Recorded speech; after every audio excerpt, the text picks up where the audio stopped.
Thank you very much, Clifton, for your kind and generous words, and thank you for your friendship. We really have become very good friends, and I love doing things and working with you. Thank you. Clyde Wendell and the Truman Library Institute for all that you do to keep President Truman's legacy alive. Thank you so very, very much. I'm delighted to be here tonight in the Kansas City White House, and I'm deeply, deeply honored by this award. I chair several organizational boards, including the Harry S. Truman Scholarship Foundation, so I often have the pleasure of presenting awards to others. And I will tell you frankly that although it is certainly more blessed to give, it is definitely more fun to receive. Tonight was billed to me as an evening of entertainment, substance, and purpose. And I'm in favor of all three. And the chairs of tonight's gala, Madeleine McDonough and Sid Slayton, should be congratulated for putting all the ingredients together for such a truly fabulous evening and in such a great way. I also want to express my appreciation to our honorary chairs, Susan and Tuck Spalding, and I applaud them and everyone in the audience for coming out to support such a truly great cause.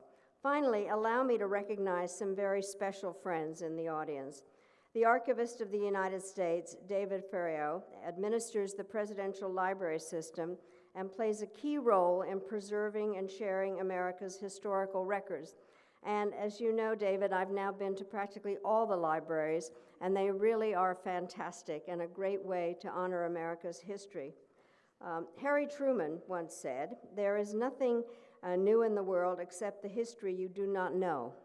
Thanks to David and the entire library team, future generations will know a whole lot more about America's greatest leaders. As mentioned earlier, I'm also thrilled to be here tonight in the company of a group of my former foreign minister colleagues around the world. They have come a great distance in order to participate in a special conference we're convening this weekend at the Truman Library in partnership with the Aspen Institute. By the way, our group's official name is the Aspen Ministers Forum. Its unofficial name is Madeleine and Her Exes. I wanted to bring my friends and former counterparts to the Truman Library because of the special meaning that the place holds for me, and something which also makes this evening and this award truly meaningful. Harry Truman was my first American president. As you all may know, I wasn't born in the United States, and when I was a little girl, my family was twice forced to flee our home in Czechoslovakia, for the first time by Hitler and for the second time by Stalin. On November 2nd, 1948, I was in London, and I remember sitting in a bathtub listening to the returns from the American elections. And I was already hooked on foreign policy because my father was a diplomat, but that election hooked me on politics, and that was because of Harry Truman. Just 9 days later, my family arrived in America, sailing as millions before us past the Statue of Liberty, where we were welcomed by the most generous people in the world. My father used to tell a story about receptions Americans gave to those who arrived here after being driven from their homes. He said that people in other countries would say to refugees, "We're so sorry your country's been taken over by a terrible dictator. You're welcome here. What can we do to help you, and when are you going home?" When we came to the United States, people said, "We're so sorry your country's been taken over by a terrible system. You're welcome here. What can we do to help you? And when will you become a citizen?" And that is what made America different from every other country.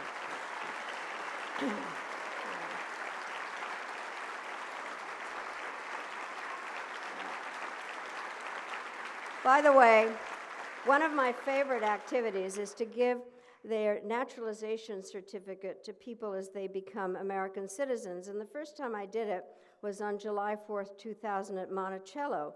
I figured since I had Thomas Jefferson's job, I could do that. And as I gave it to people, all of a sudden I heard this man saying, "Can you believe it? I'm a refugee, and I just got my naturalization certificate from the Secretary of State. And I went up to him and I said, can you believe that a refugee is Secretary of State?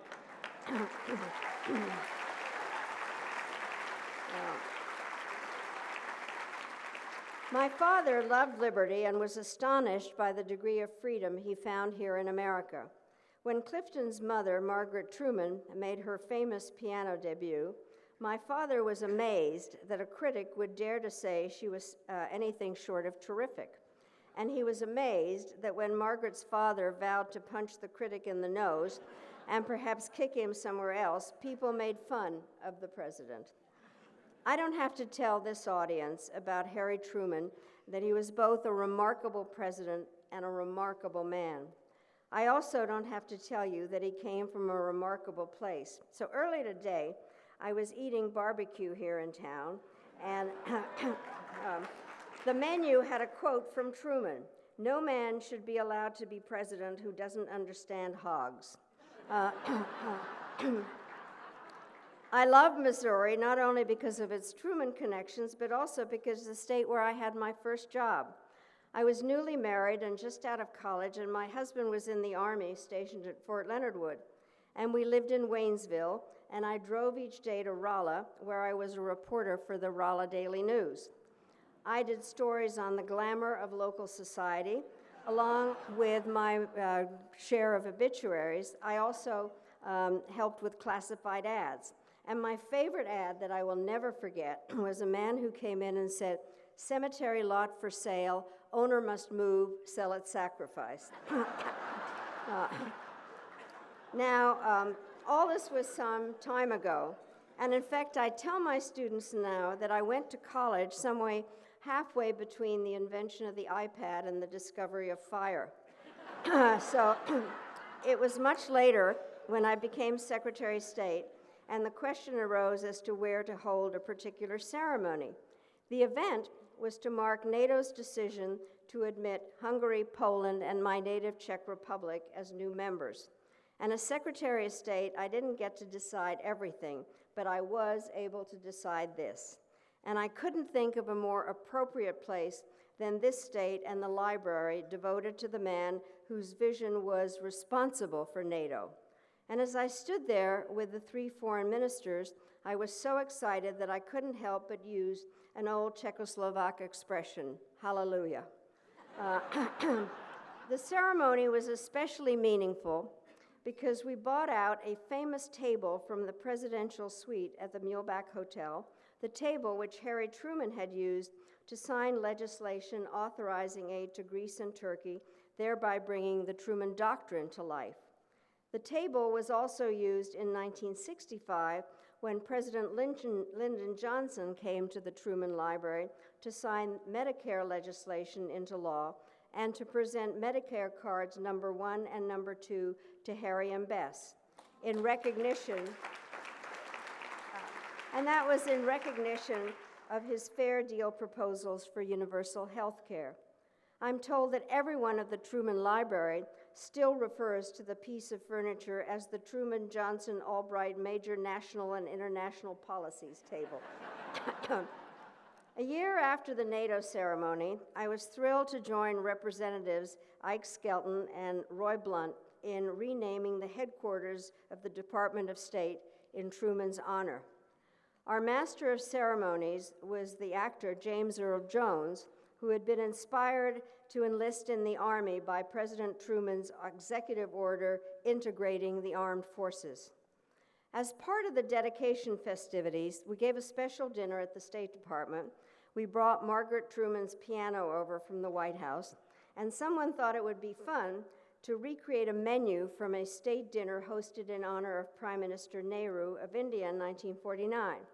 Now, those who were aware of the meal's historical roots were delighted to eat the foods from President Truman's day. Those who were not were rather confused to be served Jell-O salad and toasted Triscuits at the State Department. And in fact, some of you may know about Kay Graham, the very incredible woman that was the publisher of the Washington Post and the doyenne of Washington society. And she actually came over to me and said, "Are you crazy serving Triscuits for dinner?" The Harry S. Truman State Department building still has a great ring to it. It's there in concrete. It cannot be taken away. And And that's because no leader did more than Harry Truman in his time to shape America's fundamental global role in our time. The decisions he made, the institutions he built, the principles he stood for have kept us safe through more than 7 decades of turbulence and testing. And God willing, they will light our way for decades to come. It is worth looking back on that time and remembering that in 1947, the American people were weary of war and worried about new commitments. But in Europe, life-giving links between farm and market, enterprise and capital, hope and future had been severed in the aftermath of a global conflict. President Truman and his advisors knew that the economic and political health of our allies in Europe and the security and prosperity of America were closely connected. Faced with high uncertainty and risk and the challenge of Soviet communism, they acted with vision and boldness. The result was a massive package of U.S. assistance that would ultimately total more than $130 billion in today's dollars. British Foreign Minister Ernest Bevins called the Marshall Plan a lifeline to sinking men, and it was, although I expect that some women in Europe were grateful also. It was also a shining hour for the United States Senate, which approved the plan on a bipartisan basis and in the midst of a heated presidential campaign. History considers Harry Truman to be an accidental president. He was sworn into the highest office in the land after only 82 days as vice president. He was thought to know little of foreign policy and, in fact, was much in the dark about important questions of national security. Many saw him at the time as too ordinary a man to inherit Franklin Roosevelt's daunting job. But in fact, Truman's bedrock character, his experience and political background prepared him well for the momentous decisions he would soon be called upon to make. When Roosevelt died, Truman was ready, whether he himself knew it or not. In the weeks and years that followed, he amassed an astonishing record, bringing the war in Europe and the Pacific to an end, and then jump-starting recovery in both places, helping to found the United Nations, forging NATO and the OAS, deciding against the recommendation of his top advisors to recognize the newborn state of Israel, establishing the Point 4 program, airlifting supplies to a blockaded Berlin, defending South Korea from communist aggression, standing up to General MacArthur in order to preserve civilian control of the military, and spending the political capital required to desegregate our armed forces despite the resistance of some military leaders.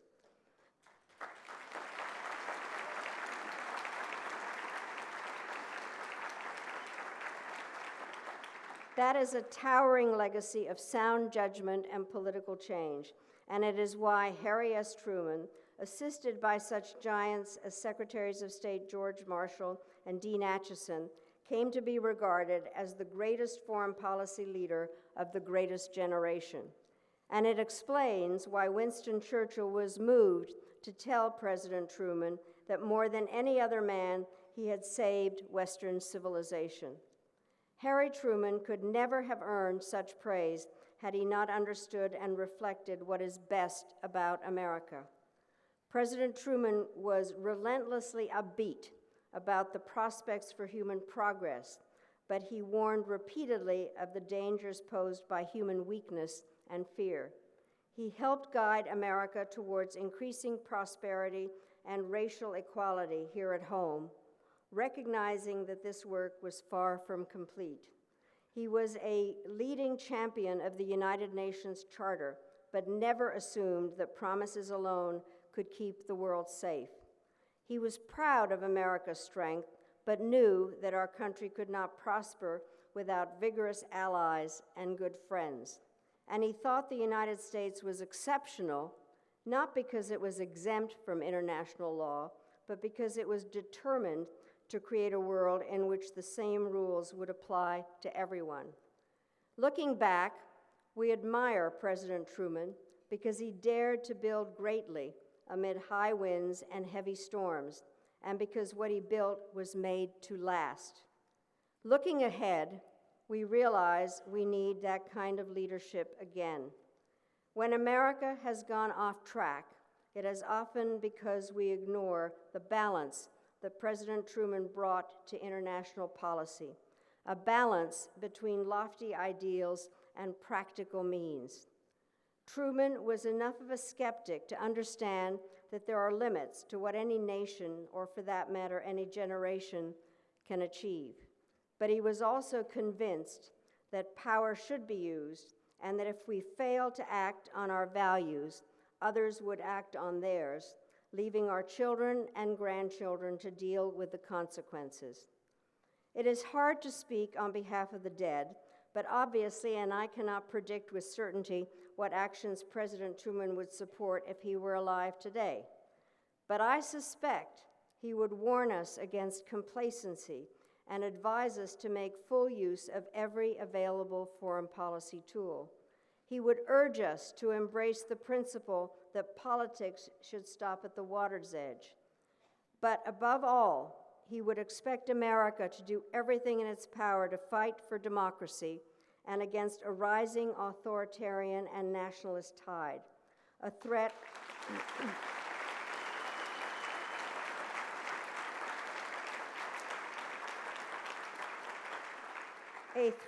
embodied by a new generation of strongmen, from Vladimir Putin to Nicolas Maduro to Kim Jong-un. More than 70 years ago, America stood alone in a damaged world, facing a rising Soviet empire and a devastated Europe. Events have brought our American democracy to new influence and new responsibilities, Truman said. This will test our courage, our devotion to duty, and our concept of liberty. Tyranny, he continued in words that could have been uttered today, is not new in the world. As long as democracy has existed, so has tyranny. But never has it been harder for tyranny and democracy to coexist. The reason is the elimination of distance. Where once we could ignore a far-off tyranny, there are no longer any far-off places. Harry Truman continued, "Today, everybody on the globe is our neighbor." President Truman and the leaders of his time responded to this new reality by inventing institutions that would increase cooperation among nations. Over the years, the combined strength of those organizations made the world more prosperous, brought down the Berlin Wall, and helped make the democratic tide a rising tide on every continent. Today, in a world that is even more interdependent and brought closer together by technology, America faces a similar choice.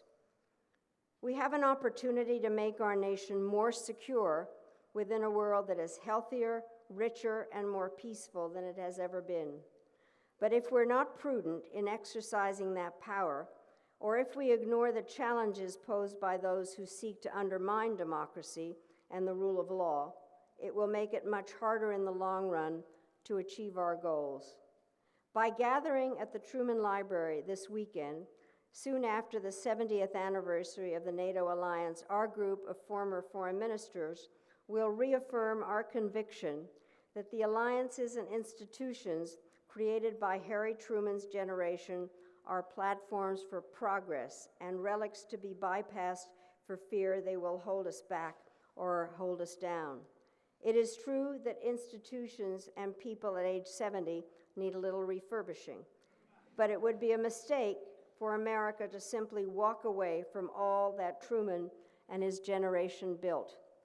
Because we have learned over and over again through history that the democratic values we cherish are not self-perpetuating, and that problems abroad, if left unattended, will come home to America.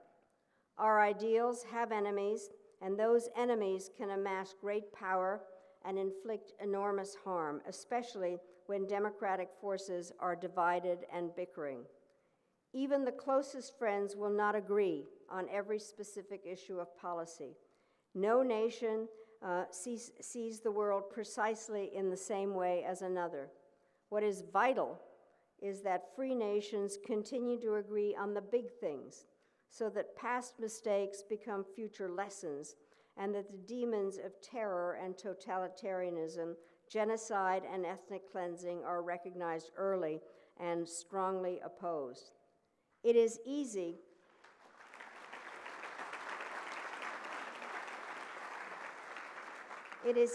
to look at today's headlines and conclude that the world is a hopeless mess. That's a diplomatic term of art.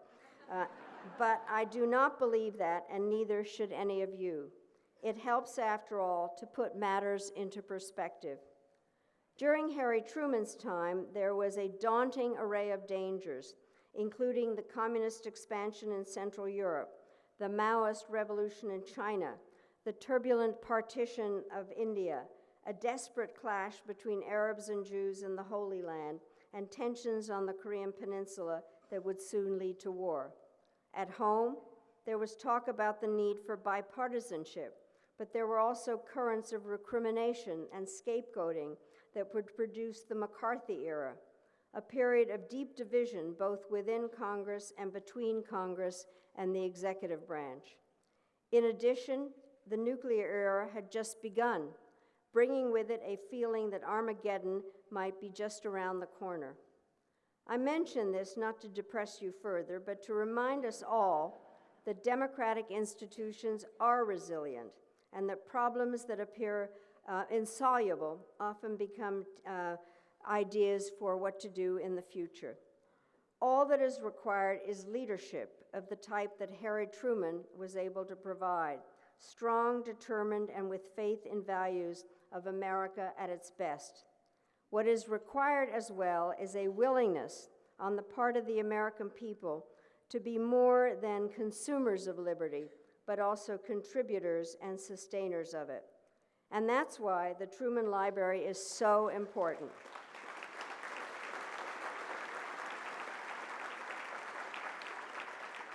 This library, not only because it allows us to celebrate Truman's legacy tonight, but also because it calls on us to live up to his example every day.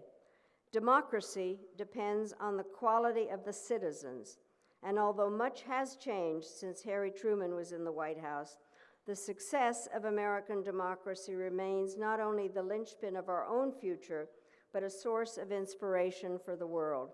So thank you once again for honoring me with this award and for honoring one of our greatest presidents through your support of this great American institution. Thank you all so very, very much.